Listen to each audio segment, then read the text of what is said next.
you have your babe, or when you have your babe, you have to call your babe as often as possible, right? You have to do phone calls, you have to do text messages, you have to do, WhatsApp, video calls, and whatever. So imagine now that you have your babe now, and the last time you saw your babe was last week.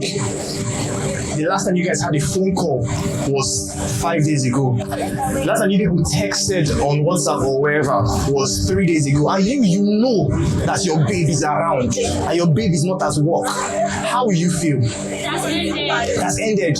Now imagine God in heaven, who is your father, that gave you life, gave you oxygen, gave you blood, gave you money, gave you the job you're doing, gave you the school you're going to, gave you everything you gave. And the last time he spoke to God was last 2 months when he went to church last.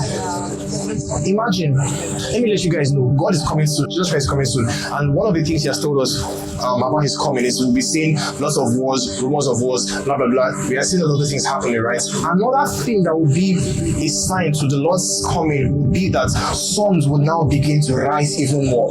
How does God do that? God will now begin to place more hunger on his children, and it is the duty of the children to respond to that hunger with a desire for more of God. Why? Because there's so much work for all of us to do out there.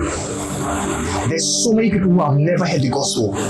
There's so many people who have heard the gospel and have stopped believing the gospel. Why? Because we are not doing the work we're supposed to do. I heard Pastor Chris say something. He said, if you were the last believer on the earth, or the only believer on the earth, do you think Jesus Christ will come? If you were the only believer on the earth, do you think that Jesus Christ will be like, oh, yes, the work is done, the gospel has gotten to the ends of the earth, I can come now? I told myself that if I was the last believer on the earth, Jesus Christ would be in heaven till like 900 years, because I have a long way to go, right? The responsibility of the propagation of the gospel should not be for the church, it is for me. We have this thing where we do, when we hear about the propagation of the gospel, we are thinking, oh yeah, it's for the believers, the church will do it. Who will be the church? Maybe you be the church. Why should you go out to the streets to evangelize? You feel like, oh, I don't know how to talk. What should I say? Go out and speak.